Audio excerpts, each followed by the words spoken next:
What's happening, everybody? We got it started off a little bit late, but we are underway here on Let's Start a Pod, as we have been working on a lot of different avenues today. A lot of different things going in and out with our podcast today, with technical things, waiting on the studio, and we were finally underway an hour and a half after the fact we were supposed to be underway. So thanks again for all of you joining us tonight, all of you guys that are watching and living and dying with the San Diego State Aztecs right now. Thanks you for chiming in with us. We know one of our hosts is dialed into that right now, so we'll talk about that in just a little bit. We'll also break down some of the Super Bowl that played out. We got a lot of different new ideas and stuff that we're going to have on our podcast today that we're going to debut. But without further ado, I want to introduce my group today. A little bit of a different format, a lot better for Instagram, obviously, and social media aspects.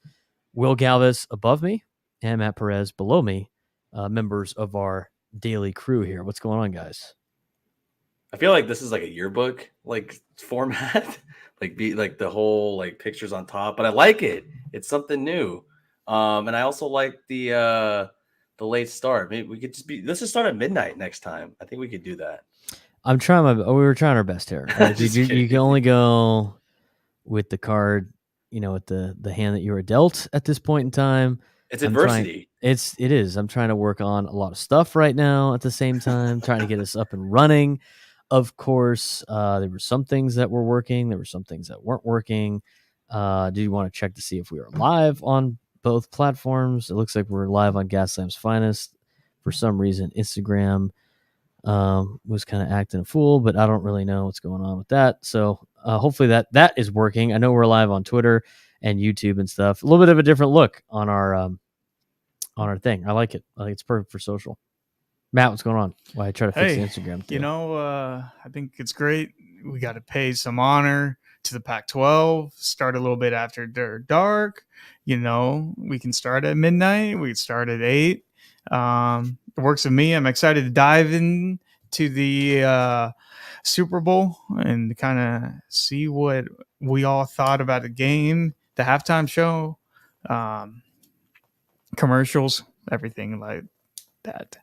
Matt, I feel like you got to be happy, right? Because apparently your most hated team in the United States of America couldn't get it done. They frankly blew it. No, I figured you'd be in a better mood. I'm very happy. Hence my hat. You got to break out the old back-to-back champions in honor of the Chiefs and let the 49ers know they have not won a Super Bowl since 1994, which would be still older than the last Dallas Cowboys Super Bowl. So I decided to let them know. Thank you, Patrick Mahomes, beating the Eagles and the 49ers back-to-back years. Wow. He's a Cowboy at heart. I'm still trying to figure out this. The Instagram thing is such a pain in the ass, dude. It's just it doesn't. We're rattled over there, dude. Huh? It's like it won't Matt, let you should me. Just keep indulging us with your history lessons. I think that's gonna help. It won't let me Braden through.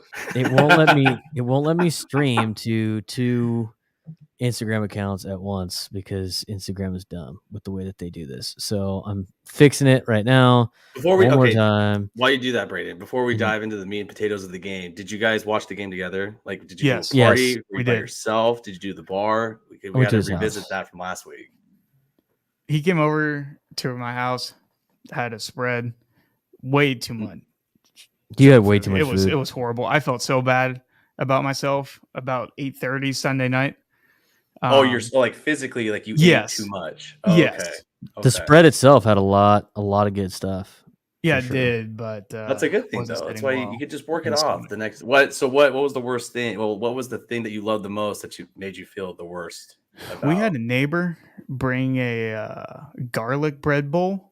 It was like a bread bowl, and there was a garlic paste essentially in the middle, and he had all these little pieces. You take it, spread it out. It was unreal. I had probably a little bit too much of that before I got into the wings, the brats, everything that. God. Just ruined my appetite for the rest of the day. You were in a carb coma that you were just suffering through the entire game. Yeah, but it's all right. And then you chased it with Yesterday, a bunch of beer and wings and chips. Nice. Yeah, I had to work it off, so I had to get back, as they say. It's pretty good though. I was able to get some good cuisine over there at the Perez household. His dad makes a nice money guac. We had wings and things, money. My dad made some jalapeno poppers, homemade, which were really good. Oh, they're solid. Then they Very solid. had the halftime. They had a halftime grub. They had some halftime glizzies. Will, like it was a press box. It was great. Ooh. Nice little pick me up in the middle of the day. I'm assuming that Matt's glizzies, the hot dogs were better than the ones in the press box because those buns are always stale and the hot dogs are always dry in the press box. So I'm assuming that they were better quality and better ingredients on Sunday. Yes, they were pretty good. I mean, they're freshly cooked hot dogs. I forgot you weren't the guy that was with me for at Dodger Stadium when we did when we went up there to cover it for the fan. We had it was me and Ron Davis went up there, and the hot dog spread for the Dodger dogs was unreal at at Dodger Stadium. But that's about all they had there at that particular time. But anyway, want to dive into some of the game. Will, what did you do on Super Bowl Sunday? Wore the Rob Lowe hat to the Super Bowl party. It was fun. There was about 20 people there. What I did notice, it was kind of a smaller house. And what I learned was, and I'm thankful I took advantage, you had to establish the seat that you were sitting in early. And because there was a couple bad angles of where we were at compared to like how big the TV was and the living room. So thankfully I got a good spot. The beds just pissed me off just horribly. I don't want to use any more colorful language than I should, but it was a weird game, to be honest. And we're about to dive into it, but man, I gotta say it sucked in the first in real time 45 minutes of that game, which was still like it felt like the first quarter, just dragged on forever, and it was the worst. And then eventually it got better. I didn't mind the game. I thought it was entertaining from a football perspective. I was in the game within the game, watching that the entire time. The X's and O's, the chess match. I was having a good time watching that. So I know so a lot okay of with it being 0-0 in the first quarter. I think it's fine. I don't think the score determines how good a game is. If the game was 68-52, like I wouldn't say it's just automatically a great game.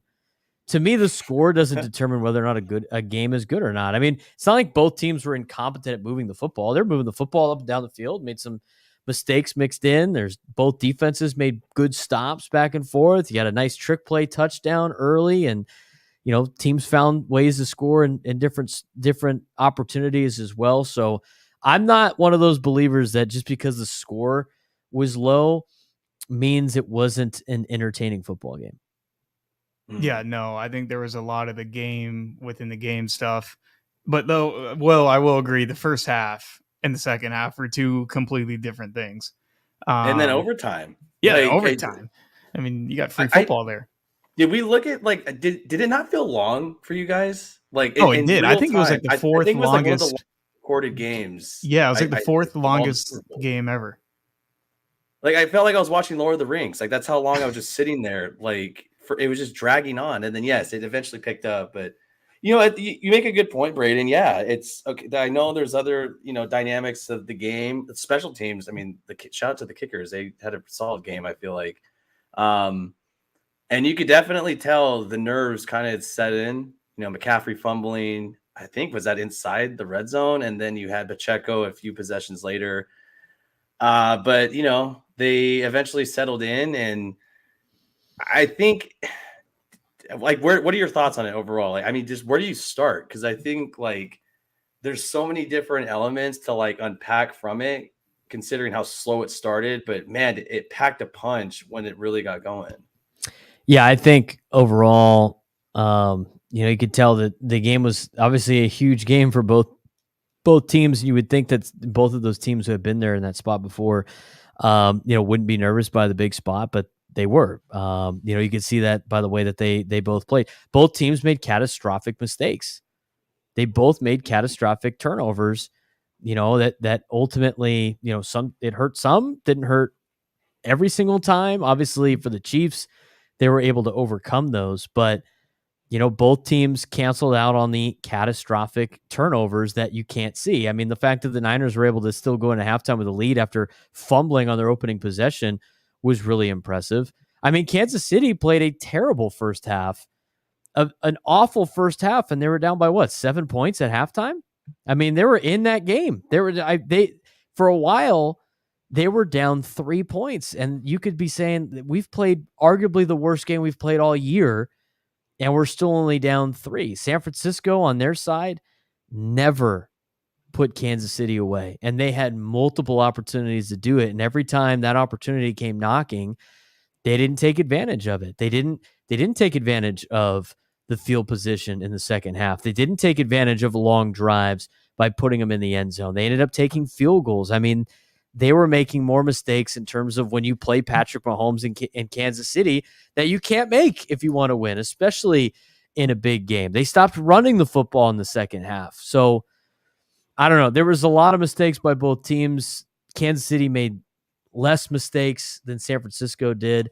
And overall, I mean, Kansas City puts themselves in the same conversation as the dynasty of the New England Patriots. But the fact of the matter is, out of the 3 Super Bowls they've won with Mahomes, this is the worst team that they've had out of the 3. I think you bring up a very fascinating point when you look at the Chiefs and Mahomes, and Brady, and the Pats. There's a lot of similarities, right? You got a Hall of Fame quarterback, Hall of Fame head coach, Hall of Fame tight end, and a Hall of Fame kicker. Those are like the 4 areas that you need your guys to show up in the clutch in the playoffs, right?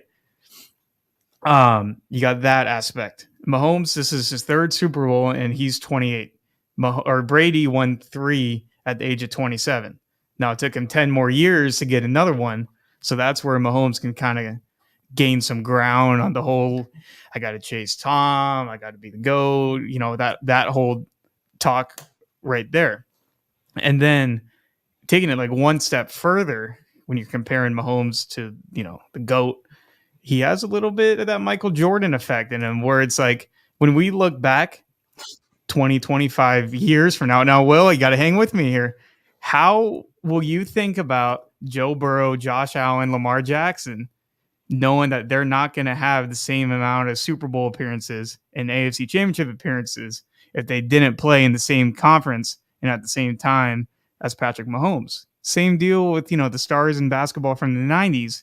They don't have the same amount of hardware as they would have if they weren't playing at the same time as the greatest of all time in Michael Jordan. I can agree with the sentiment, but Jordan never lost. Like, Mahomes lost. Like, that's the thing. And I think what ekes him the most, and he said it in the postgame, was, this is to your Brady comment. He lost to Brady in the title game, and he lost him in the Super Bowl, and that will never be undone. So I think Mahomes would have to literally get 8 rings to beat that, because that's the ultimate kicker right there, right? Yeah. But no, you make a good point, Matt. I guess we can settle that it is a dynasty. We've seen it now with the Warriors in the last 5 to 10 years. We saw it with the Patriots, obviously. You could go back previous decades with other teams. It's insane how young he is. Yes. And did we see that? Okay, this is a little history lesson for you, Matthew. So did you see Troy Aikman's tweet? Because that was probably one of my favorite tweets that was quoted over the weekend. Yes, the one from 2019 where he's like, "Oh, at me when he's got 33% of my rings."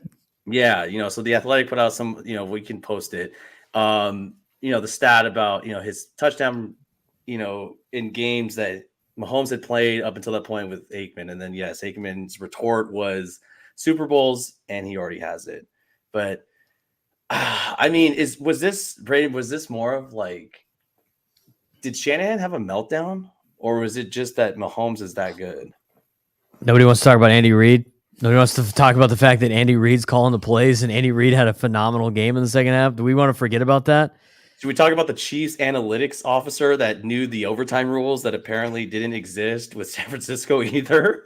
Yeah, well, They see, also that's. didn't exist to Tony Romo. He had I mean, no then idea he what went was going on, but then they went on to say, like, well, we wanted to get the ball, third, which, Mhm. regardless if that was actually the case or not, um, it is a little bit justified in a sense that, like, based on the overtime rules, if you get the ball first and you score a touchdown, and then they drive down, score a touchdown, then next score wins, right? Don't unless they you? go for 2. I know, unless they go for 2, but then you're setting yourself up for you get the ball last, Right. or you make a Mm. 2-point conversion stop, right? So I can understand where he's coming from on that, but it didn't really sound like anybody else on the team knew what that was. So, like, I feel like that was a post game kind of recollection.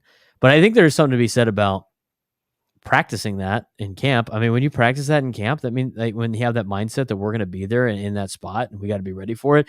Good teams and great organizations that win championships at all levels of sports, they account for those things. They know those things.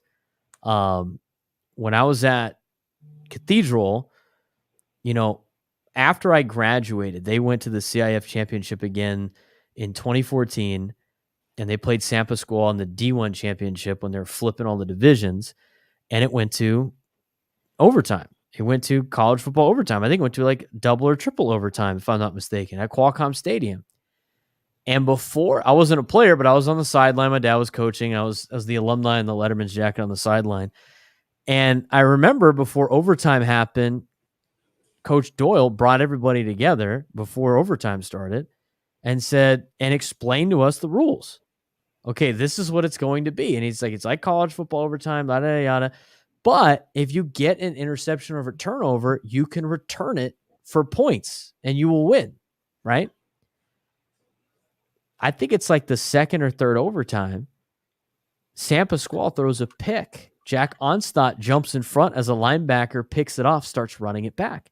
San Pasqual's players think it's just a turnover, like a 2-point conversion, or like in high school overtime that's not in the playoffs where the ball is just dead. They don't even try to tackle him. And Onstott runs 90-something yards back the other way for a walk-off touchdown, and San Pasqual's sitting there going like, what happened? And they're like, you lost. Like, he could return it. They didn't know what the rules were. So there's something to be said about, teams that practice that and go over those things. My thing is, and I saw that, I can't take credit for this, but I find it very interesting. What if San Francisco scored a touchdown on that first drive, knowing what you know now? Like, they didn't know the rules, right? Would they have stormed the field thinking they won the game? I wouldn't be surprised if some of They their probably would have players stormed the did. field thinking they won the game, right? And I I mean, think- how deflating would that be if you Yeah. thought you won the Super Bowl and then it was like, oh, they get the ball regardless? Same thing. Like, I didn't even realize the clock didn't even matter because they put these that overtime was a rules big in deal. after Kansas City and nobody has used them at all until now. There hasn't been any overtime in the postseason with the new playoff format or the new overtime format. So this is the first time for everybody. I always remember looking at the clock going like, well, San Francisco the clock runs out. Kansas City's in trouble. They're going to have to kick a field goal because they're going to run out of time, not knowing that the clock didn't even matter because Kansas City got to finish their drive regardless. It was just going to flip to a second quarter. Yeah. I mean, those are all the things that Kansas City had going into the season that they practiced that San Francisco obviously did not do. But my thing for Andy Reid, I mean, the 4th and 1 play call in that final drive in overtime was phenomenal. Man coverage, they went to an option look with Travis Kelce. Nobody accounted for Mahomes, ripped off a big run. That's not, I mean, Patrick Mahomes had to make the play, but when nobody is covering you and you rip off 20 yards, I mean, that's a lot of that has to do with scheme. I mean, I'm not taking away from Mahomes, but you got to give Andy Reid credit. The other one too, and Perez and I were talking about this live when it happened, it was 3rd and medium to 3rd and long, and San Francisco went for a blitz. It was like the next set of chains, and they blitzed Mahomes because they get a big play. I mean, that's it. They're going to have to, then they're in real trouble where a 4th down, they don't convert. It's over. So San Francisco brings the house, which means they brought at least 6, which means you have to go man coverage in the secondary. They go man coverage in the secondary, and Andy Reid runs mesh, which usually against man isn't necessarily the best thing because it's a longer developing play. But he ran mesh against San Francisco, and the inside, they didn't have inside leverage in the man coverage, and Rashee Rice busted on the inside on the DB, and he had a step in front, bang, and it almost ran it like it was a screen pass. I mean, it was just play after play after play. Andy Reid was on top of things throughout the entire game, and I don't think, even though he wasn't scheming against Kyle Shanahan one-on-one because they're both offensive coaches, he had a better game than Shanahan did. So there's two things that you said there that I want to just have a comment on it real quick. First, about Andy Reid, I saw this stat, which is pretty impressive. Since 2019, when the Chiefs started their whole run, right, they're 5-1 in games in the playoffs when they're losing by 10 points or more. The one loss was against Tom Brady, right? The rest of the league in that scenario is 6-48. 6-48. Like, that is an absurd, variance, I guess, in how good Andy Reid is as a play caller when he's down points. And flip that against Kyle Shanahan, where he has one win when he's losing going into the fourth quarter by like 10 points or more. And the one win was against the Lions, or it was against the Packers earlier this year in the playoffs. That tells you what you need to know about these coaches and kind of how they build their teams. The Chiefs are more built to either play with the lead, obviously, or to play from behind, because Mahomes is a pure drop back passer. And the 49ers don't really have that with Brock. Because when you think about their passing game, it's screens, it's play actions, it's stuff to kind of keep the lead and kind of build on it, not to be chasing 10, 12, 14 points.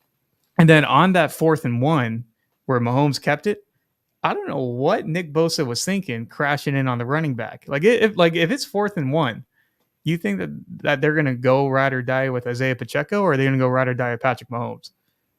Well, I mean but that's like, why he crashed. Like, but that's he sold out on. You got to have some, but think about it. That's though. If you're Andy Reid, that's pre-Reid like responsibilities though. But like you either have running back, you have quarterback, and you lay it out, which means the linebacker had quarterback. You know what I'm saying? Linebacker is nowhere to be found. But that's how you structure it. So Bosa probably thought he had running back responsibility, and so what you teach the guys, it's like you always have instead of them getting confused, right, and going like, which guy do I hit? Like, he either hits the mesh point, or you already established ahead of time in your pregame and your pre-planning, like, all right, D-line's always going to take running back, and then my outside guys are going to take quarterback, or middle linebackers going to take, regardless. So that was probably a predetermined thing on that one.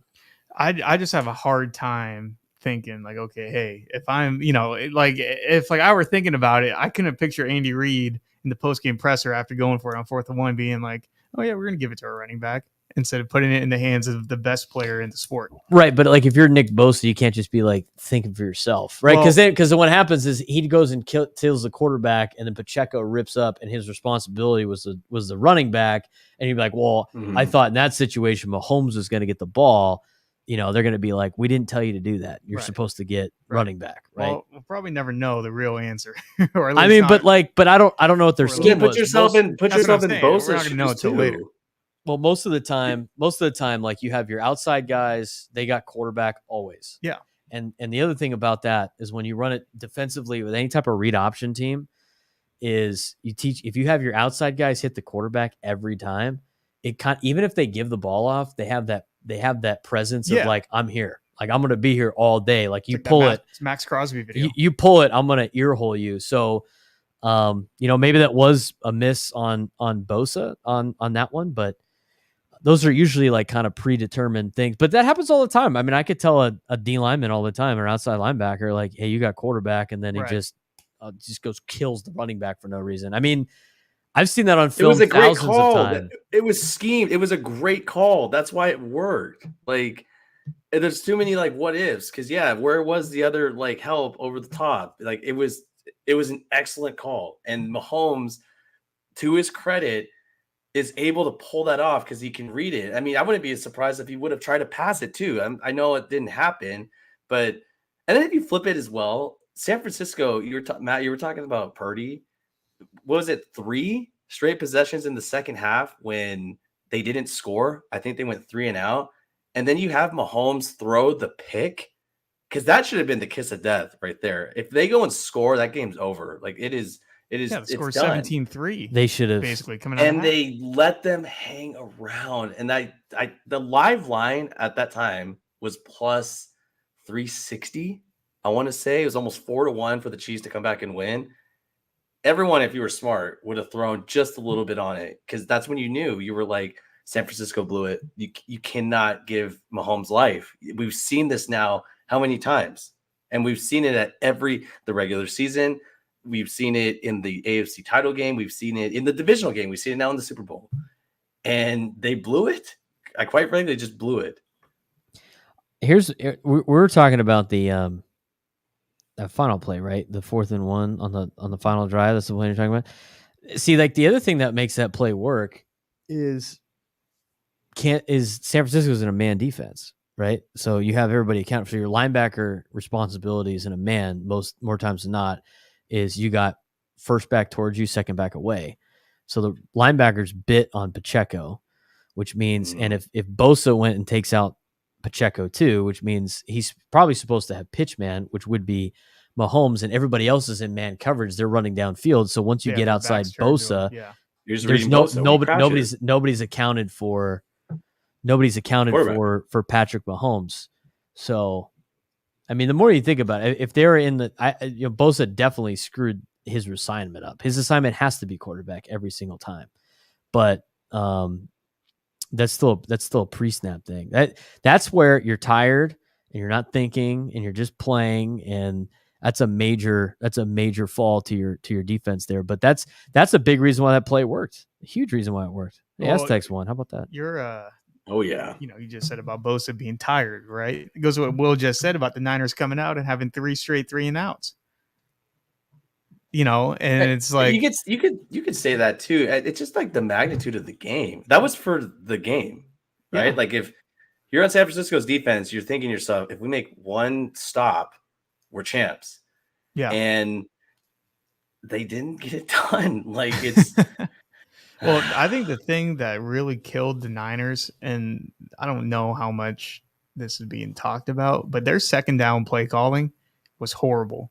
Like after that pick, I think they passed it or something on first down, and it was still 2nd and 9, 2nd and 10, and they run a pitch with McCaffrey, and boom, they go -4 yards, and it knocks them out of field goal range or on like the brink of it, and then it turns into 3rd and 13, 3rd and 14 against a very good Chiefs defense with a very good defensive coordinator, and they come up empty, and it kind of felt that way for the entire third quarter.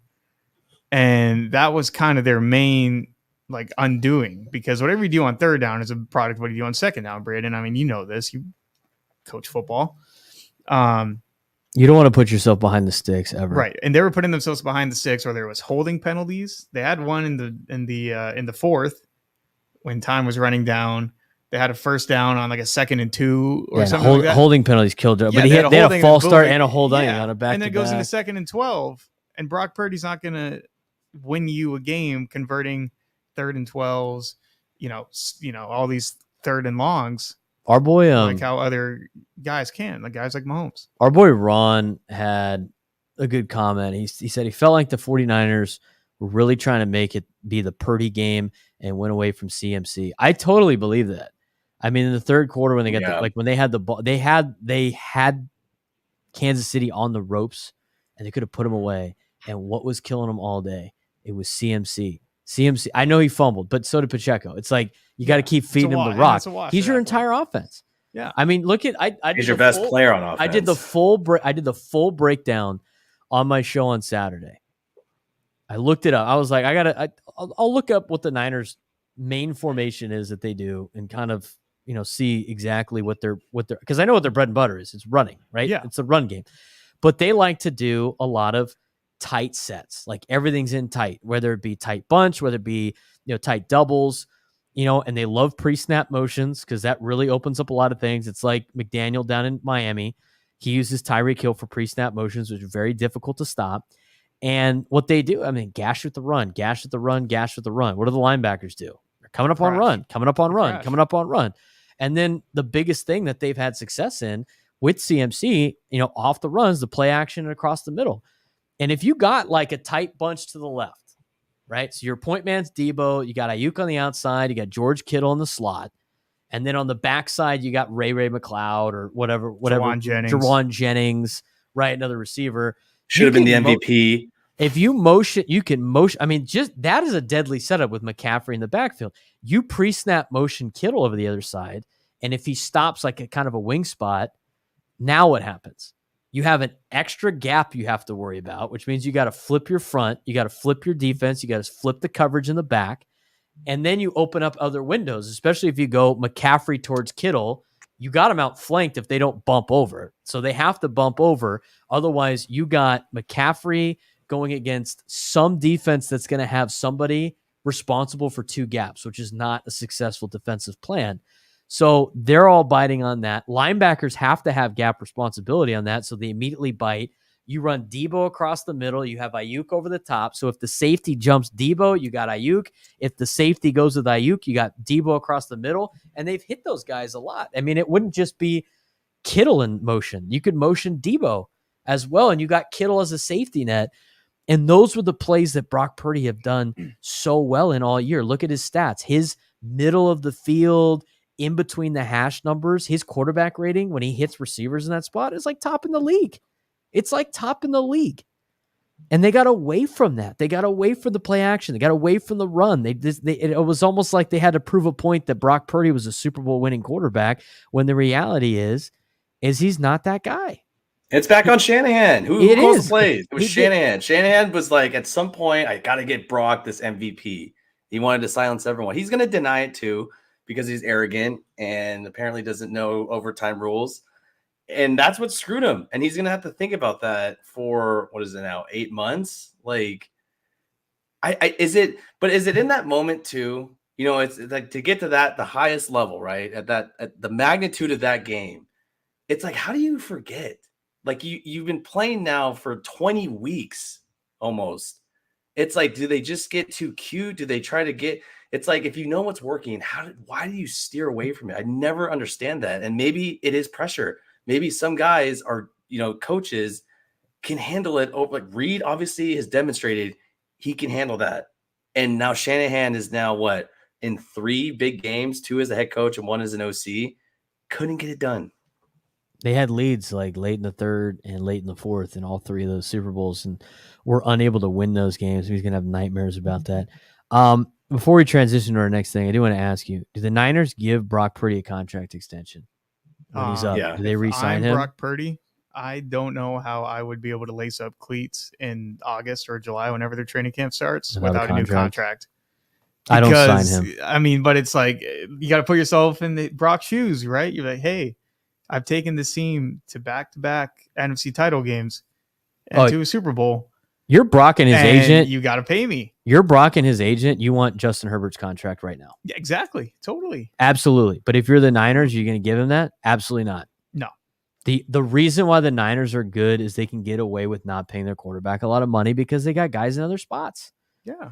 Who are you getting rid of on the Niners? Who are you getting rid of? You got to get rid of one of those guys. You can't have the D-line you have and pay Brock Purdy $50 million a year. You can't have Brock Purdy and Deebo Samuel. Like, you have to start getting rid of players. Who are you getting rid of to keep Brock Purdy? And when you start taking these guys away, right, now Ayuk wants out.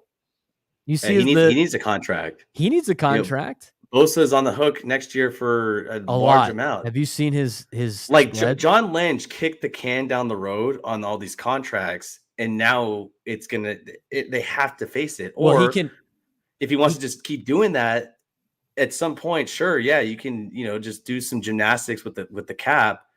But to answer your question, Braden, yes, he deserves that money. Like, no question about it. And if I'm his camp, I would. Why not? If you're an NFL team, you can't give that guy that contract and expect him to win you a Super Bowl. They did it with Joe Flacco, and it went to shit so fast. And that happens a lot. And you're going to see it with Jalen Hurts. You're going to see it with Jalen Hurts. What is San Francisco supposed to do then? What did they do? Here's the thing. Like, where you find yourself in quarterback purgatory is when you find a quarterback that's good enough to get you to the Super Bowl, but he's not good enough to win for you at like if you can get yourself a quarterback that can win you a Super Bowl on a rookie deal, that's great. But the thing is if you know that he can't do that being the guy, then you're in purgatory because it's like you can't, what am I supposed to do? He's still a good enough quarterback to win me games the regular season. He's still a good enough quarterback to get me in the playoffs, but he's never going to be the Drew Brees or the Patrick Mahomes or the Tom Brady, the Peyton Manning, the guy that can win with nothing around him or limited around him, or the guy that people are going to take pay cuts to go play for. I mean, people are going to take pay cuts to go play for Mahomes. Are they doing that for Brock Purdy? Like, oh, Brock Purdy's going to take me to the promised land. Do you think Brandon Ayuk right now is fired up about Brock Purdy? No. I don't think so either. That's his guy. He loves him. Yeah. That's his best friend. But the thing is, it's like if you're... Brock's going to get him $30 million a year. Yeah, from the Panthers. Yeah, but like some bad team will give him a huge contract, right? And then he won't have Trent Williams as his left tackle, and he won't have Christian McCaffrey as his running back, and he won't have Deebo Samuel, and he won't have Brandon Ayuk, and he won't have George Kittle, and he won't have Kyle Juszczyk. And then you see what type of a player he is. I mean, I think he does a good job running the offense. I think he does a good job managing, what the expectations are. He very rarely turns the ball over. He does the smart play. He can keep plays alive with his legs, not as spectacular as some quarterbacks, but the main reason why the Niners are doing so well is their team is loaded and then they don't have the money in the quarterback. And what happened when it mattered? Brock Purdy got you 3 points twice and Patrick Mahomes scored touchdowns. And they're the winners, and San Francisco's going home again without a Super Bowl. But don't you want to be on that stage, though? Because at that point, what is San Francisco? What are they going to draft another guy? Are they going to bring in Kirk Cousins? Trey Lance again? Are they going to? Yeah, Trey Lance. Yeah, totally. I get what you're saying, Brady. I just, you got to think if you're some of these teams, you just want that opportunity to get to, because that's all you want, right? Like that, you obviously want the Super Bowl, yes, but it is so hard to not only get there, but to win it. It's like, we saw it this year. How many times did we see backup quarterbacks because of injuries or because they got benched? Like, it's hard to play the position. That's why there's only 32 positions, in the entire plan. There's 32 guys that are going to play that.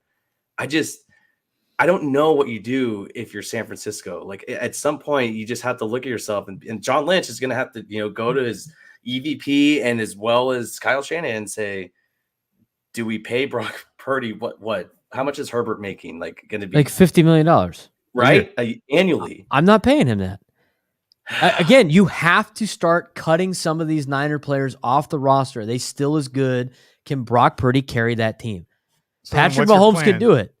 What's your plan for the Niners then if you don't want to pay Brock Purdy? You have to go draft another quarterback. You got to go find another quarterback fit your system. And it's like roulette. You don't know what you're going to get. But there's then you're the Chicago Bears. But go through the NFL. Like, go through the quarterbacks. There's a lot of guys that I'd rather have than Brock Purdy. Right.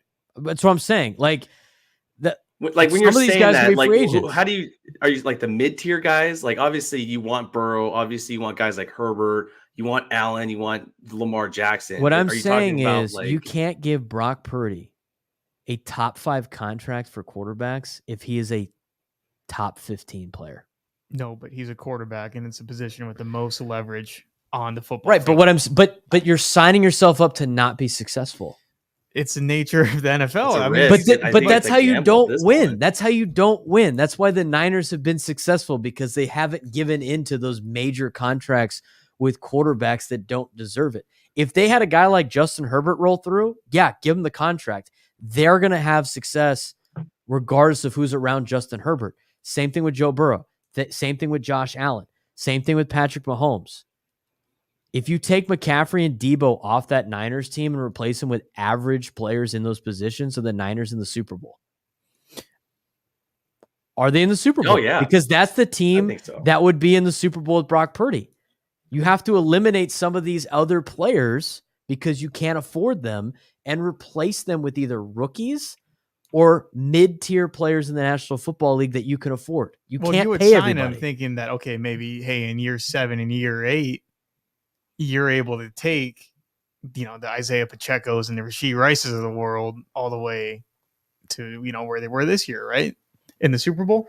But going back to just finding a quarterback, the Niners did this and they spent the number 3 overall pick on Trey Lance. That was dumb. And it didn't work out. That was dumb. But that he is was the never going to be spot. good. But that is the premier spot to find a franchise-altering quarterback for the next 15 years. And they screwed it up. Right. They and had they found other a guy in guys. the very They last screwed pick. that up. And then they got lucky that Brock Purdy could run that offense. Right. So if he can run the offense and the coach is there, then that's what you have to roll with, because you just can't be throwing darts on a dartboard. Hey, man, I really hope, pick number 25 is going to pan out for us. They're going to be the Ravens, dude. They're not. You can't do it in the National Football League. You can't spend a ton of money on a quarterback that's not going to carry you and give them the money of carrying the team and expect to win. Well, wasn't this You can't do it. I mean, these two teams on how they're built is the exact polar opposites of each other. A team that gave a quarterback $500 million over 10 years and said, all right, carry us. Right. But Mahomes is but he can do it. Right, That's what I'm saying. right, he right. can do it. Right. And then with the 49ers, we're going to build a super team around a cheap rookie deal on our quarterback. Mm-hmm. And we'll see what happens. And they got you to overtime at the damn Super Bowl. But it wasn't because of Brock Purdy. No, but it goes to your point of what you just said of getting a quarterback on a rookie deal, and he's been the best quarterback on the rookie deal in the last 2 to 3 years. He's surrounded by studs. But that's how you build your team. Right, but what I'm saying is once you pay him that contract, your team is not good anymore. Right, but you can't not pay him and just hope you find another Brock Purdy. No, the Patriots aren't going to find another Tom. But Brady you also can't just say we have to sign this guy. It's like it's the same. No, it's the same thing like the Padres with Manny Machado, except he's way better than Brock Purdy. But the reality was he did so many great things for the Padres, right? You have to pay him. You have to give him the 10-year contract extension. Does that make any sense from a standpoint of paying the man until he's 42 years old from a business in a roster standpoint? It makes no sense. Well, no, it doesn't. Same thing with Xander Bogaerts. That's what I'm saying. 42. But what I'm saying is, just because he got you there doesn't mean he's going to get you there in the future when you have to start eliminating talent around him. Right. But you don't have to be obligated to paying. They don't have a guy because he's a quarterback.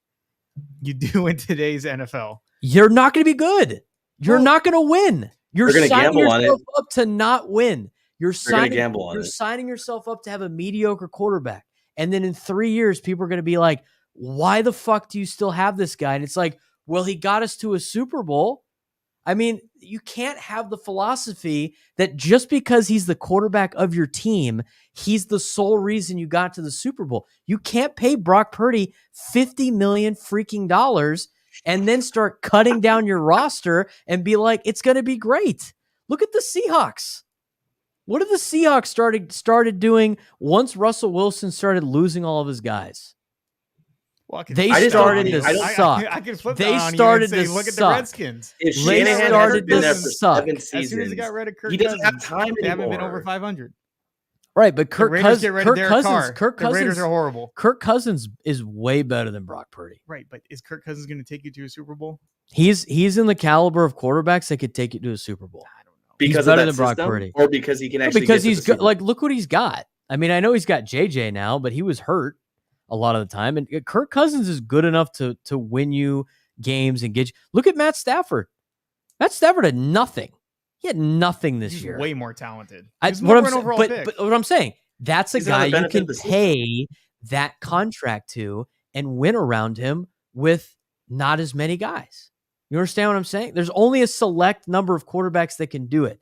My thing is, you'd be making a catastrophic mistake giving Brock Purdy $50 million a year, knowing that the talent around him is not going to be as good, or he's not going to be able to thrive like he currently does.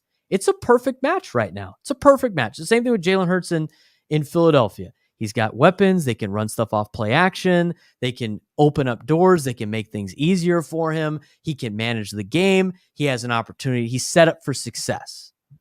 But when the guy is not set up for success, can he still succeed?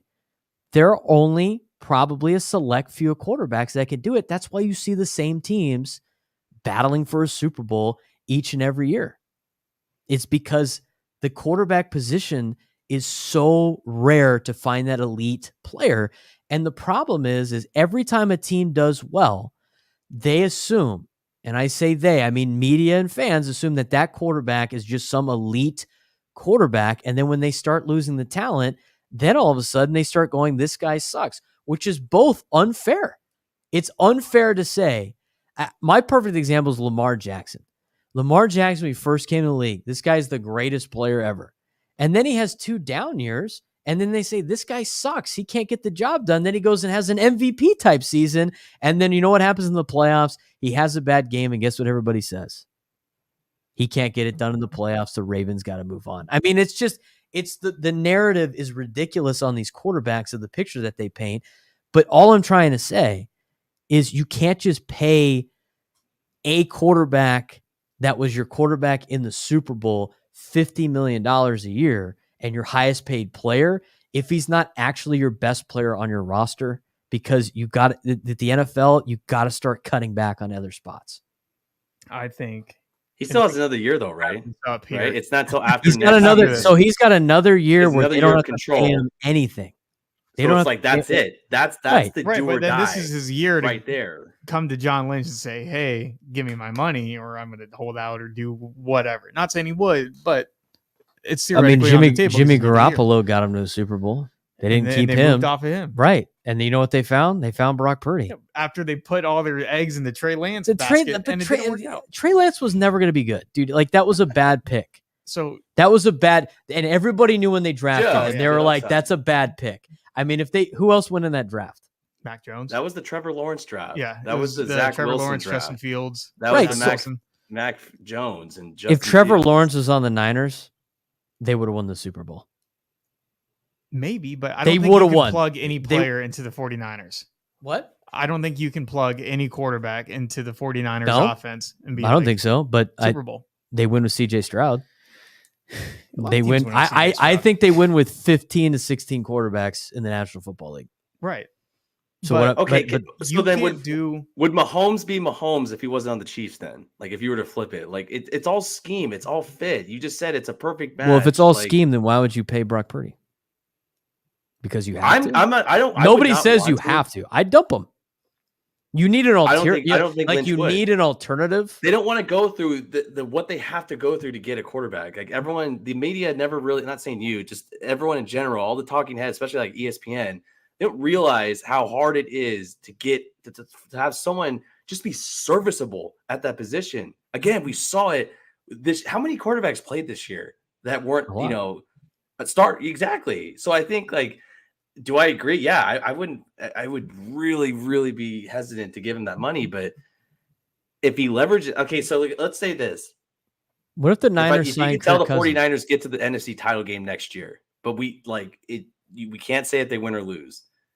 Are you still not paying them, or are you still like if you were John Lynch, you would say no, we're gonna move and then it's crazy because like where do you go from there? Let's say Dak doesn't have a deal yet, does he? he has another year on his contract. Right, but he'll like- get a new deal. Let's say Dak becomes a free agent. You're the Oh. Niners. You paying Dak? Yeah, the I'd pay Niners would Dak. Pay him. The Falcons would I'd pay him. Dak. I'd pay Dak. Would you pay Jared Goff? But it's not about just paying the money for the guy on the thing. It's about like a team like the Redskins after Kirk Cousins left. Sam Howell's been the first quarterback to start like 2 consecutive years for him. And this is 2023 season. They're bad all over the place. Right. But it shows you that you can't just find a quarterback. Yeah, but off they're the not. But street. the Redskins and the Niners are 2 totally different teams because it's not like Kirk Cousins left a loaded Redskins Commanders team. No, but they were He a team left that were a in the medi- playoffs. They left a mediocre team and he made them better. he wasn't the beneficiary. He wasn't the benefactor of the Commanders. The Commanders were the benefactor of Kirk Cousins. So then how would you explain the Brock 49ers Purdy with is Trey Lance? Brock Purdy is the benefactor of the 49ers. Fuck Trey Lance. He sucks. He's not a good player. He's not a good player. You're just Matt loves Trey Lance. Well, what would you say? What would you say about Charlie Whitehurst being the quarterback of the Niners? Yeah, that's not going to work. He's not a good What's wrong player. with football? Jesus? You grab the guy that's. What's wrong with I football? know. Jesus? You get a guy that's loves just North Dakota State. You just get a guy. You're just inserting some random name of this. They use a wasted draft pick. If you look at the 2025 free agents for quarterbacks, because Purdy's going to be a free agent that year because they're going to have to pay him. Dak Prescott, Jared Goff, Jordan Love, Trevor Lawrence, Zach Wilson, your boy Trey Lance, Tua, Taylor Heineke, Jared Stidham, Andy Dalton, Justin Fields, Mike White, Mac Jones. I mean, there's a lot of blah in there too, but I am more willing to pay some of those players the contract that Purdy wants over Brock Purdy. But none of those players that you would pay are probably going to be free agents. They might get scooped up by their own team, but you never know. Dak I mean, like the Jaguars the Jaguars are dumb. You know, you don't know what they're going to do. I mean, Jerry might screw up the Dak Prescott thing. Maybe he wants to test the open market. You know, I mean, there's always guys, there's always other players available. Cooper Rush is a backup. Here's the problem with giving Brock Purdy $50 million a year is you're stuck paying that dude, and you turn into the Atlanta Falcons with Matt Ryan, and you're in cap hell for life. Yeah, he took you to the Super Bowl. Had MVP. You know what? He took you to the Super Bowl, and then you're in hell for 5 years after that because you know what? Well, thank God. Life in the NFL. Thank God he took. Welcome to the life of bad teams that don't win. That's why those other teams, the teams that win, pay quarterbacks that are worth the money that they are paying for. They have to be worth that money. You can't just say, I have to pay him because he's a quarterback. You can't live by that philosophy, is all I'm trying to say, because where you overpay the quarterback, you have to underpay other positions that are major factors in the National Football League. And the teams that overcome that are the teams that could let Tom Brady go out there and shred. Let Drew Brees go out there and shred, knowing that every time Aaron Rodgers touches the ball, 2 minutes left, he's going to drive down the field and score. I don't necessarily know that's the case with Brock Purdy if you take some of these players off this team. Well, you don't know yet, but also the 49ers, are you willing to... Let me tell you about Trey Lance. Yeah, here's Trey Lance again. No. But the Niners, all their players that are studs that you're talking about, right? Debo, Kittle, Trent Williams, if you look on the defensive side, Warner, Greenlaw, Ward, the corner, all these guys, not like they were first round picks or guys that they shilled out a bunch of money for. Like the Niners are a very good organization that can draft and coach, except for Trey Lance, get players to all pro levels. So you're telling me that since you pay Brock Purdy, all these guys are just going to leave the building that have helped Fred Warner become an all-pro linebacker, but that have helped Debo Samuel. They're all talented players. I mean, you would have to roll the dice in replacing all of them. But right now they're at their height. Right. So you have to replace those guys with then new guys, and then all of a sudden those guys are not you're not at the same height anymore. Well, that's why you have scouts. They have you have coaches, and you have a front office that you pay millions of dollars to. But why would you hamper yourself by giving Brock Purdy all this money? Because he's shown you that he could lead. But has he shown you that he can do it without an enormous amount of talent? Well, we don't live in the simulation where it's going to, all right, hey, Brock, we're going to take everybody away and replay the Have you seen season. We saw 3 games this year when McCaffrey, a combination of McCaffrey, Kittle, and Debo were not active or were injured. And what did they do? What did they do? They got their ass kicked. They did. They went down to Jacksonville and got their ass kicked. They looked like shit. They lost to Cleveland. Yeah. In Cleveland. They went 0-3 when they lost to Minnesota on Monday night. They looked like Cleveland and Minnesota. Yeah, I remember. They lost to Jacksonville. You were drunk at Texas Live. They were getting their ass kicked in Jacksonville. And Brock Purdy was making all these mistakes. And you're like, oh, this Niners team's not very good. Not you. I'm just saying people in general. And it's like, that's even a bigger reason you have to give him $50 million now. That's a worse reason. Will just prove my point. You just proved my point. He's a guy in his 19th career start. Oh, well. You're making You excuses. guys That's not why gonna I'm come saying out and beat Patrick this- Mahomes every single We're game. having a premature conversation though. Like it's next year because right now they have the shortest odds to win the Super Bowl. So I mean they're favorited, which is still pretty crazy, because they don't have to shell out all the money yet. So They don't that's have why to I'm shell out saying the it's money. like if San Francisco somehow gets to the NFC title game next year, I mean that's even more. But that's why they're a good organization. I'll give San Francisco that. Like they deserve the flowers. They're not we're not the only ones talking about this, right? Like they're forecasting certain scenarios, down the line, which I hope they would, about this. But yeah, I mean, think of like Niners fans, like would they be okay? Actually, I don't know. They're delusional, so they would probably be okay with getting $50 million to Purdy, and they would probably want Trey Lance back, just like Matt, because he seems to be the president of the fan club. He loves Trey Lance. Jeff King, but who would be successful without those guys? Patrick Mahomes, elite quarterback, can carry the team. He's got Kelsey, Pacheco, and Rice. It's pretty solid, but he had arguably one of the worst receiving cores all season, and he still made it. I mean, this Chiefs team he has had is not nearly as good as it was the first time he won a Super Bowl, and he's still been able to win without all the guys. CJ Stroud had nothing. He had nothing all year, and he got them to the playoffs. I mean, that was a team that was supposed to be absolute dog shit, and they made the playoffs. I mean, that's a guy that can get it done without enormous amount of talent around him. You can say the same thing about Trevor Lawrence last year, made the playoffs, did the same thing. Justin Herbert is a good quarterback without talent. Josh Allen is always missing a running game. He has to do everything by himself. Joe Burrow has had zero offensive line since he got to the league. He made it to the Super Bowl as well. And beat Mahomes straight up in the title game in Kansas City. I got a quick timeout here. I messed up the Jacksonville. Yeah, you messed up the Jacksonville. But they game. still were 134 to They were still anyway, 0-3 without Christian McCaffrey Debo combination. Who was the third team? Those Who are did they? talented players. Just look at their loss. Probably just look up their season. I think it was. They didn't look Cincinnati. nearly as good. Oh, that's on us. Hand up. That's on us. We weren't. It was a rainy game. I remember they got their asses beat in a rainy game. I think you're thinking of the Browns game. No, I know they lost the Browns. I Minnesota. know they lost Minnesota. Yeah, they lost to the Bengals 31-17. Bengals kicked. There you go. Yes, that was like Burrow's last healthy game because I think he hurt his thumb like 2 weeks later or a week later. Brock Purdy led the Niners in rushing. 6 carries. That's $50 million right there. Yep, that's worth it. Niners did it on Sunday. He won a Super Bowl leading his team in rushing. Niners without Debo that game. They were without Debo that game. They lost. The other game that they had that they lost was who else did they lose to? You said they lost to Cleveland? Yeah. Cleveland, Minnesota, and the Minnesota game was ridiculous. Minnesota was like on their last leg already at that point. That was the game that Kirk tore his Achilles too. Right. Yeah, exactly. But that was another game that McCaffrey wasn't involved with, right? Oh, they lost to the Falcons too. They did? That's is that the preseason? That has to be a preseason game. Yeah, well, I don't know about October that. 16th, dude. They lost to the Falcons 28-14. Or is that 2 years ago?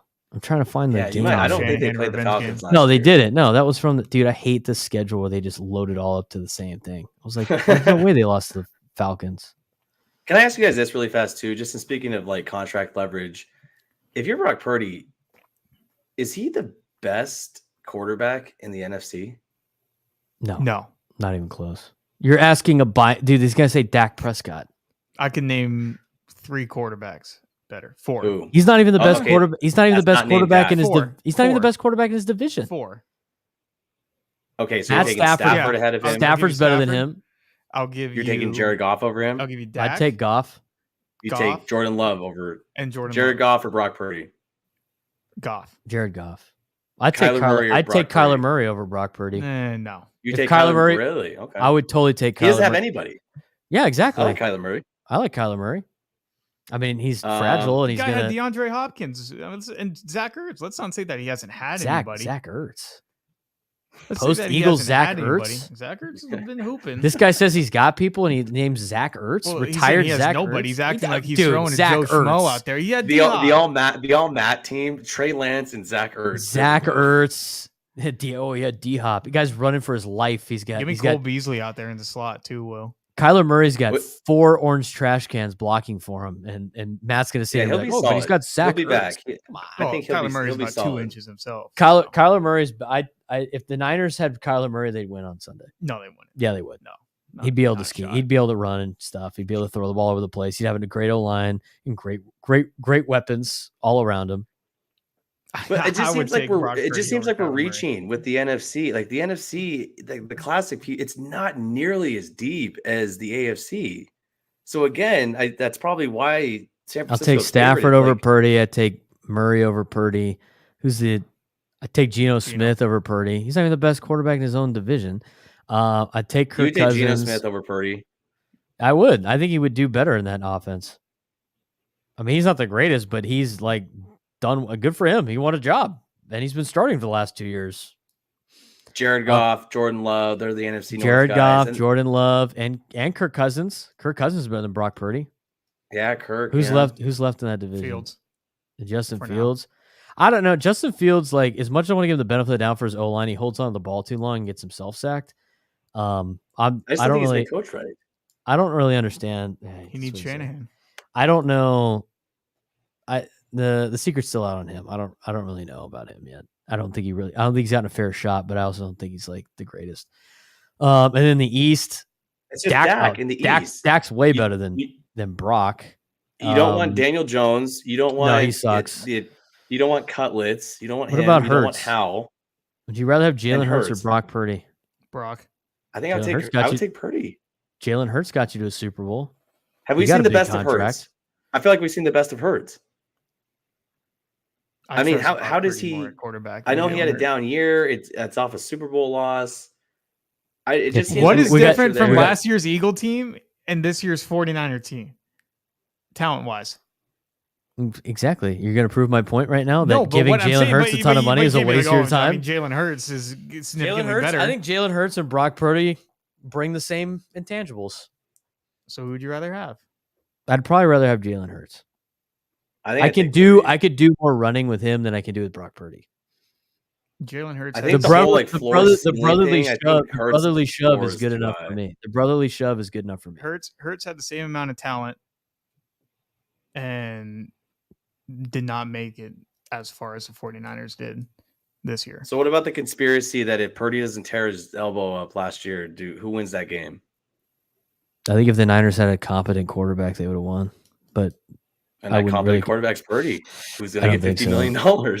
Might be Trey Lance. Who knows? Wait. You're gonna watch, dude. The Eagles are gonna start going like this with Hurts, and then Purdy's gonna start doing this with the Niners.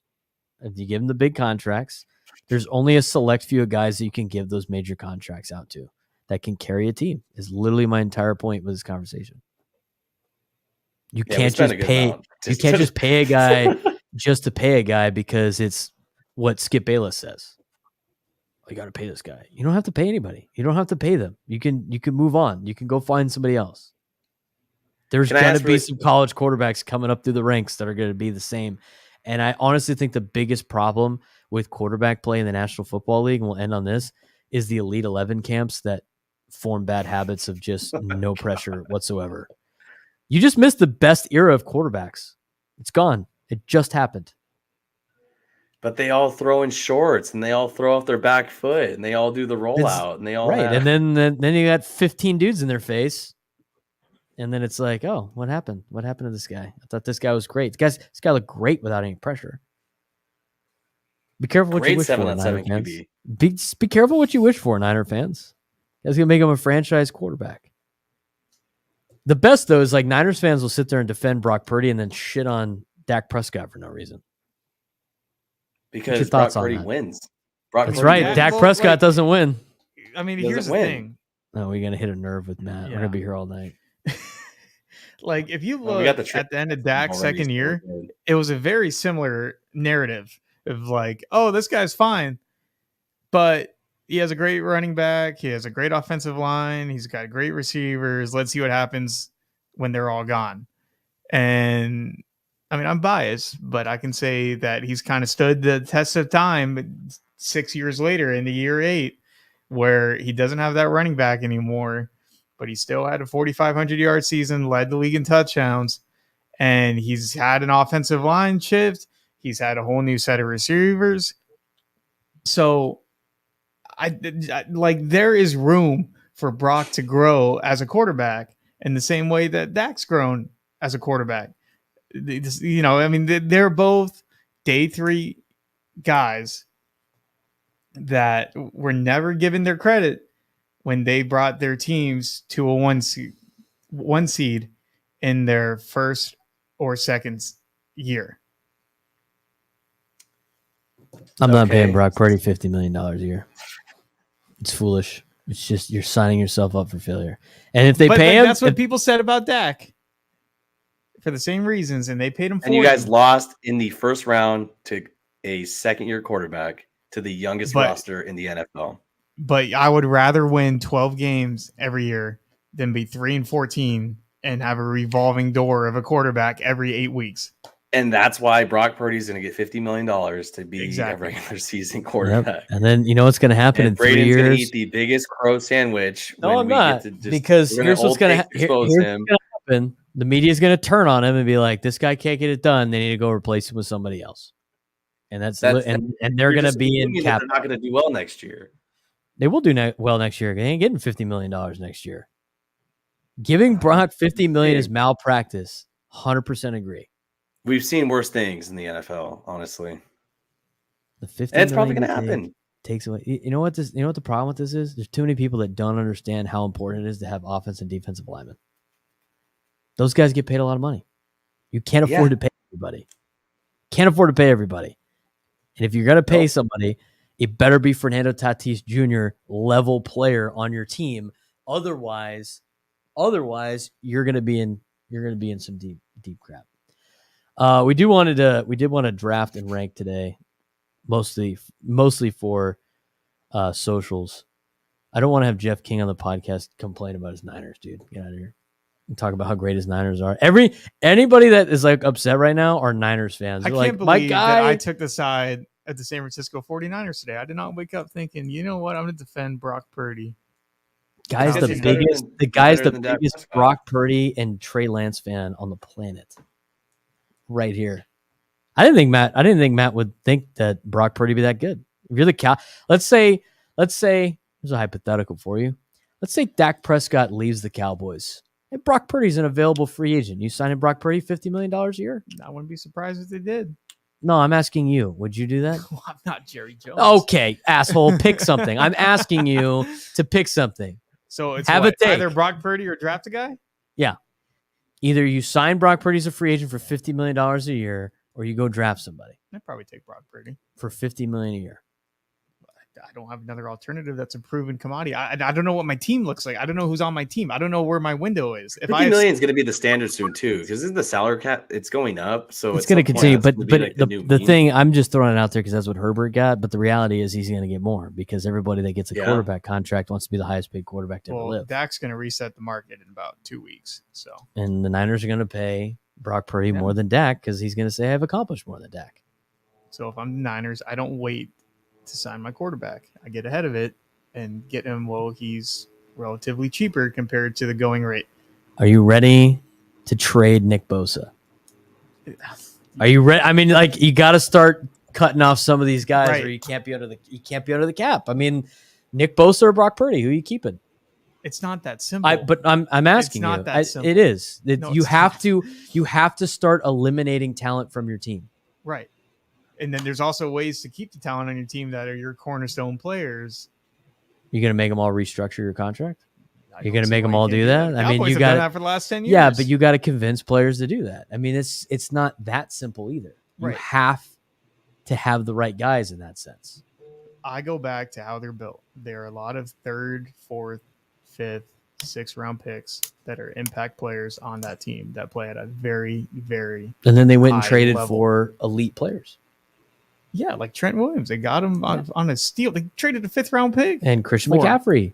They traded and Chase Young. I mean, these are all guys that are 1st round picks. Right. And they were able to make deals to get them But you can't do that if you're paying you can't do that if you're paying your quarterback. Right. So they had their window. They went for it. It's the least you could ask for as a fan of that team. It's It's not fair. gonna. They're doing what they can. They did what they could to try to No, win a title. I thought the way that they scheduled this They is did great. everything they physically could and mentally and financially could. All I'm saying is to just assume that Brock Purdy's the reason for their success and it's going to continue just because he's had success is a fool's errand. It's a fool's errand. We wanted to rank and draft. What did we want to rank and what did we want to draft? We're ranking the songs. Yes. This is We're going to be ranking better songs. for social than it's for live. And So we're going to drafting rank people. We're going to rank the song. We're drafting the mascots. Yep. So you're telling me this. So this is what we're going to do, Will. You're telling me last minute that we have a ranking. I put in the text. I put in the text. You put it's it here. 10 minutes before we started. No, that's Cap. I sent it to you at 7:02, and we didn't get on air till 7:40. So Cap, you had time to prepare. There was no show prep on this whatsoever. I like the idea for sure. Everyone loves rankings. I don't know what music. This is Matt's fault. This is Trey Lance's fault for blindsiding me and not being fucking prepared. So shame on you, Matt. I'm pissed. I'm just kidding. All right, we'll have Matt start. We're gonna rank the best intro songs for TV and sports. I'm gonna go 5-1. 5-1. Best intro songs. Wait, intro song to sport. What do you wait? Like for the TV thing, like like Fox does their or like the Monday Night Football. Right. Yeah. Yeah. Okay. So Fox, NBC, CBS. What is five? What did you say? 5-1? Yeah, I'm gonna rank them bottom to top. Like my number one pick is gonna be the last one I say. Oh my God! I was okay. All right. And this is across all sports, not just NFL. Wow. This might take another hour. I think we're gonna. No, you got to go quick because you need to do it for social. You're gonna go last. Don't worry about it. Speaking of NFL, number 5, NFL on CBS. Phenomenal song, takes me back to my childhood when the Chargers were on TV. Don't ask why. Wait a minute. Wait, hold on a second. I'm not gonna let you go on that. Oh, Charger. Wait, you were for the Chargers as a kid too? No. Yeah, because he's born and raised in San Diego. Yes. Yeah, he said the nostalgia. I thought for sure it'd be some type of Fox thing. No, he's but a Cowboys guy. No, they were on. Okay. Number 4, NBA on TNT. It's an all-time classic song that I love it every time that it comes on. I don't even watch basketball like that. Number 3, The Masters. The small piano, really? There's nothing more soothing. Nothing gets you more fired up about sports than I'm the not Masters. fired up to watch golf. It just gets me in the zone. The Masters. It gets him in the mood. Corner. Matt makes love to the same song of the Masters. That's what it's with a picture of Trey Lance. With Trey Lance and Jim Nance just serenading in the back. Hello, friends. Number 2, the Sunday Night Football song. Now that's a song when I hear it, I think of the Cowboys. Just a big time primetime game, November, Cowboys, Eagles. That whole deal there for number 2. Number 1, March Madness. I think I got it here. I think I could do this right now. Give me a second. Hang on. Oh yeah. I remember in college I used to make this my alarm on the first day of March Madness so all my roommates could hear it. I'd put it up on my speaker and just play it as loud as I could. It's great stuff. Great stuff. Oh man, my board got jacked up. All right, recap. Number 5, NFL on CBS. Number 4, NBA on TNT. Number 3, the Masters. Number 2, Sunday Night Football.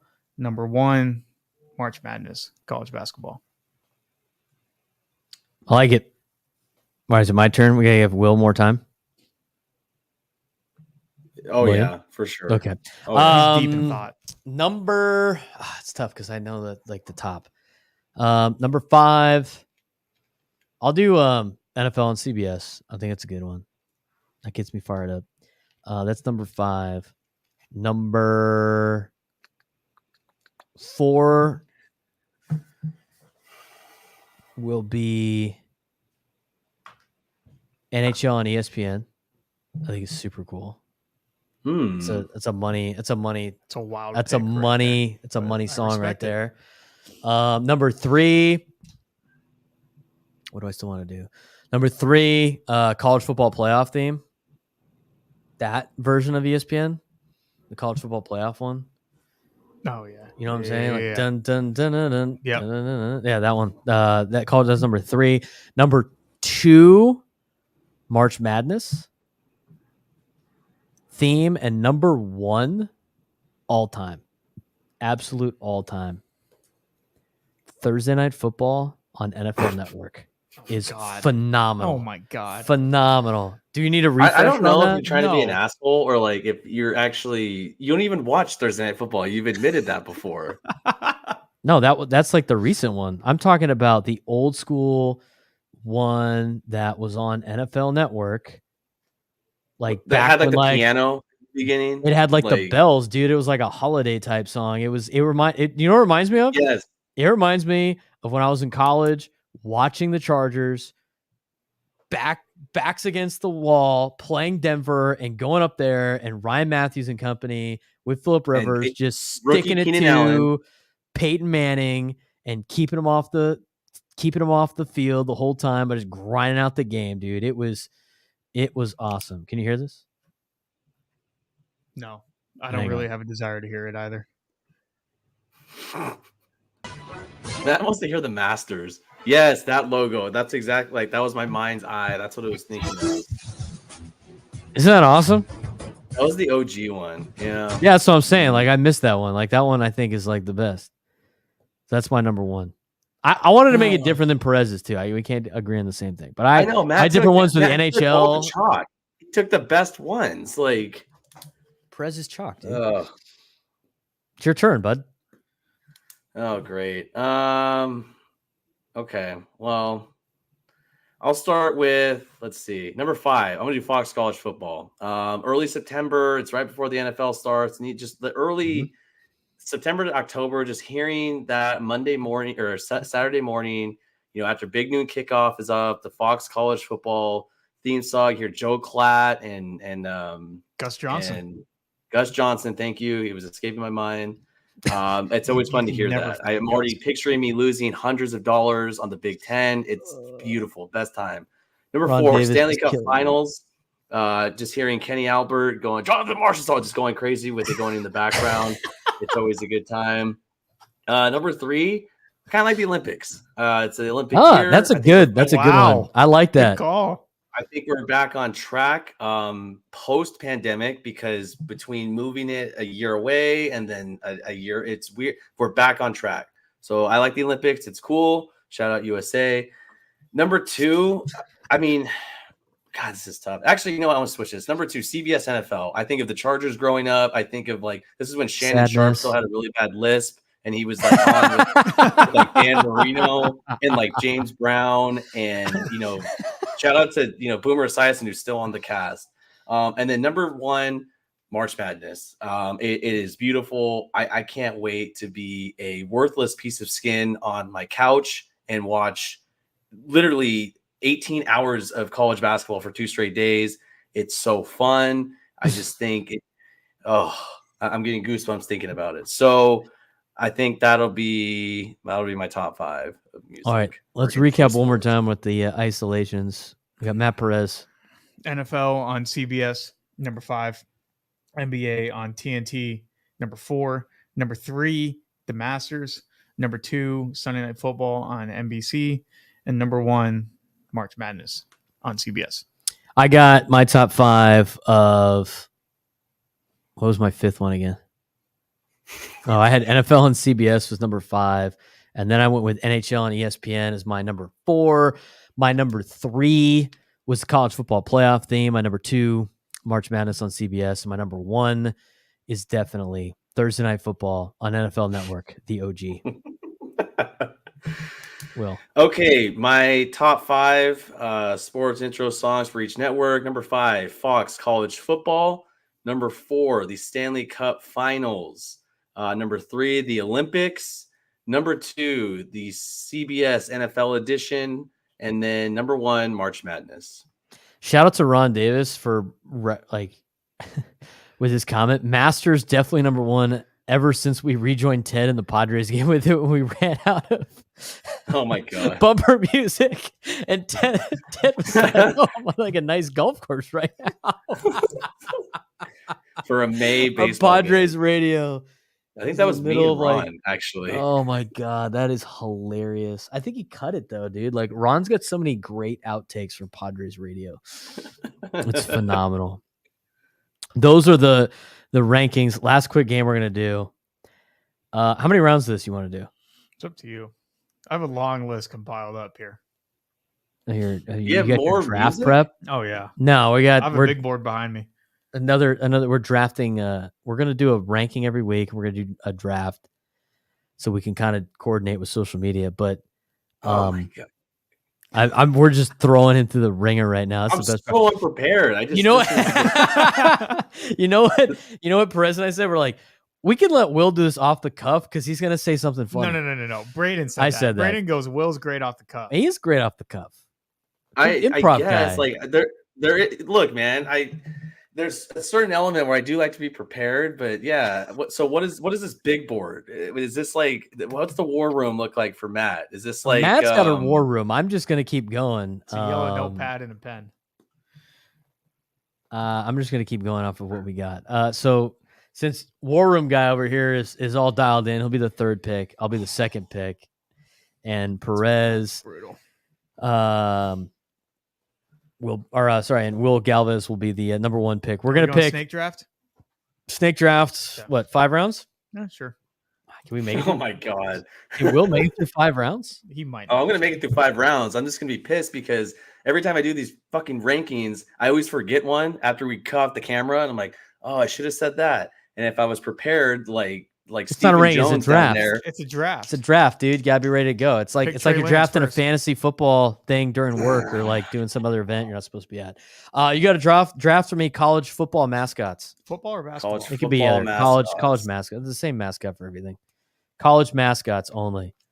We'll start Okay. with you, Will. Name the number one pick of the best mascot crew here. Oh my god, really? I'm going number 1? I guess. Rule is you can't draft your own school's mascot. That's fair. In fact, I think they should just be eliminated. So no Butch, no Super Frog, no Monty Montezuma. although he's Okay. not really All right. around Well, that would have been the runner lost up. Let's see. Number 1 over. There's a lot of pressure here. Bucky the Badger. Give me him. Oh my Oh, god, I know. Okay. I know. that's terrible. That's why I'm pissed. There was a bunch. I hate being. I could have traded down, and I don't know why fucking Matt, who assembled this draft, is somehow has the best pick. This is like fantasy football where you don't want to You have. don't want to to be the number one pick. No, and then you just get shit on by everyone in the chat because you made a giant reach of a pick. Reach did on with Bucky the Badger. Badger.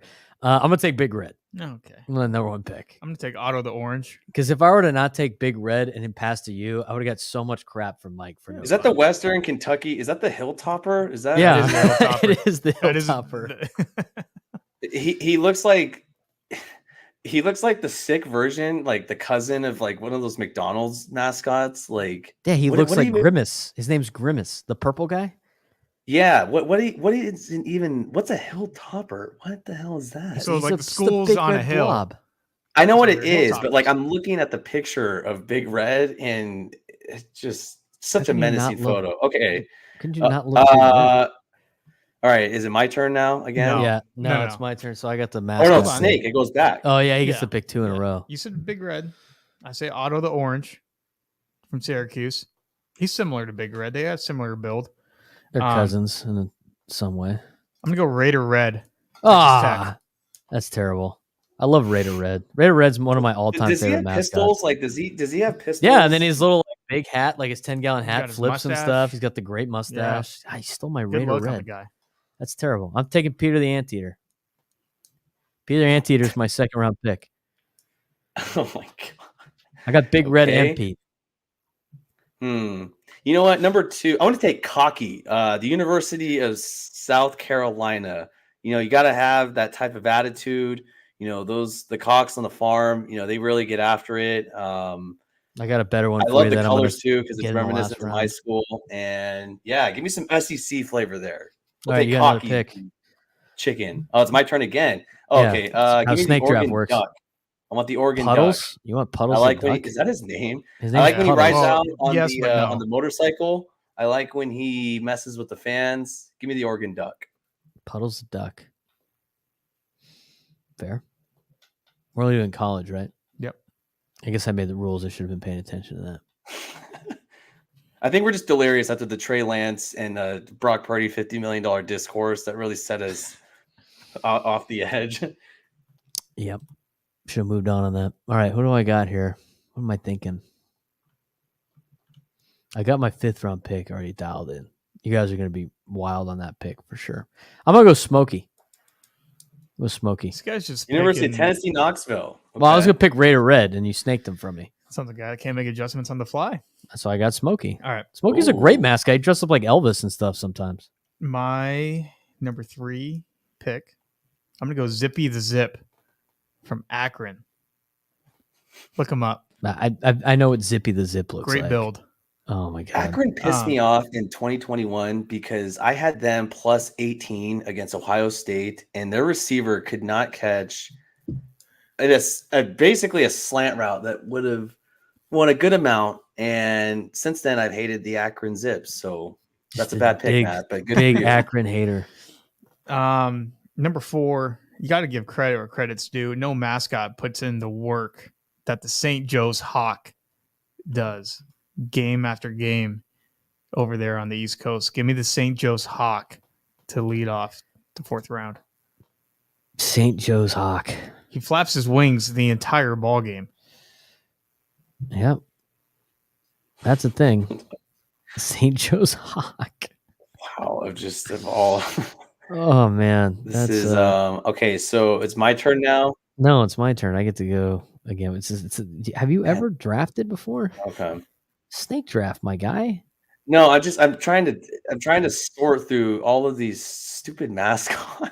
Some of them are actually really funny. Like that's why I love college. Like they're just whenever you see it's just cruising around like on campus or like on the camera and just messing with fans. You gotta love it because you don't get that in the NFL. I'm grabbing my guy, the 4th round pick. I'm grabbing my guy, Bill the Goat. Is that Zippy? Bill the Goat. Bill the Goat. Bill the Goat, the Navy mascot. I got pictures with him. Bill the Goat's my guy. I love Bill the Goat. Back to you. Oh man, this is tough. I have animals so far. I don't have any other fictional characters, and God, I guess I could put that off to the 5th round because there's some cool ones. Well, you get back-to-back picks here. I know, but you gotta make these count. You know what? I'll do because it's a live animal. I'm gonna do Mike the Tiger. We'll go back to the SEC for LSU, and then Mike the Tiger. Yeah. That'd be cool if they just like let him run around. Like if he was tamed enough to just like cruise down the sidelines during like an Alabama game, that'd be pretty awesome. Let's see. I guess my 5th round pick. Man, this is tough. Let's go Benny the Beaver. Let's go Benny. Northwest. Good pick. That's a solid pick. I'll take here. Give me a big chainsaw. I love beavers. Animals, they're awesome. All right, it's my 5th round pick time. I have one that I want to do, but I don't think he'll count, and I'll tell you about him in a second. So I want to pick the Army Mule. But that being said, if I'll talk to you about it after. Okay. I have my extra pick. Oh here. wow, this sounds controversial. It's pretty close. Go ahead.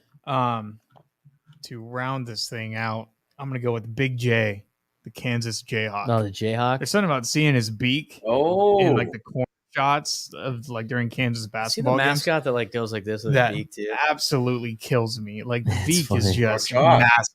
He's got a great schnoz. compared to everything else he's got going on. So what is he using that nose for? I don't know, but the other pick I was gonna do, I don't even think he's a mascot anymore. It was the mascot for Rhode Island School of Design. Have you ever heard of Scrody the Scrotum? Yeah, that doesn't count. That's hilarious. RISD. Yeah. Scrody the Scrotum. Have you ever looked him up? Still the yeah, well, you can go look him up. Yeah, look up Scrody the Scrotum. Yeah, look it up.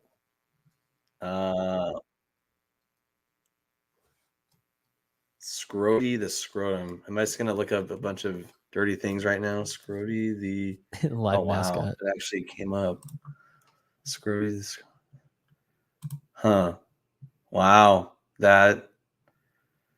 Isn't that great? Okay, That's a a mascot right there.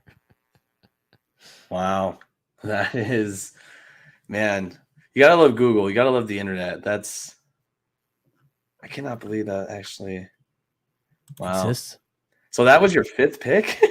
No, I picked the Army. I picked the Army Mule. So Okay. our official draft is I had ended up getting Big Red, Peter the Anteater, Smokey, Billy the Goat, and the Army Mule. The only guy I didn't get that I wanted was Raider Red. Sorry about that. Would you get? I thought you hate that school. I do, but I love the mascot. How do you not love Raider Red? He looks like Yosemite Sam. Yeah, he's great. Yeah. I love Raider Red. Matt, who are your picks? Otto the Orange, Raider Red, St. Joe's Hawk, Zippy the Zip, and then Big J. Okay. I led off with Bucky the Badger. And then I can't believe that was our number 1 overall pick. I know. That's why you can't. Too much pressure on that number 1 spot, I'm still pissed off about that. Number 2, I got Cocky from the University of South Carolina, the fake USC. I got the Puddles, the Oregon Duck. And is that the mascot? It's Raider Red. Number 4, I got Mike the Tiger from LSU, and then rounded out my top 5, Benny the Beaver. All right, money. Good stuff all around. We'll see what the Niners do with Brock Purdy. Somebody really is a big fan of Trey Lance, we found out tonight, and Matt Perez. It's because he's a Dallas Cowboy now. Yeah, as I say, do we get mad at Trey Lance jersey? Should we get? I think we should. I'd go North hard. Dakota State. I think we should. Imagine pulling up to Cowboys camp in August with a Trey Lance Cowboy jersey. We spent way too much time on that. Long, good podcast tonight. A lot of great content we can repurpose. Be sure to follow us on all our social media accounts. Gaslab's Finest. Follow us on our individual accounts. I'm B_SURP. Matt Perez, 24. Will Galvez with 3 L's. That will do it for us tonight. A little bit of a late night pod after dark. Thanks again for being a part of it. Thanks again, everybody that was joining on Instagram and on Twitter. And be sure to tune in next week when hopefully we'll be at a normal time, about 6 o'clock. Never really know. Had a lot of moving parts tonight, but it was fun all together. And we'll see you next time.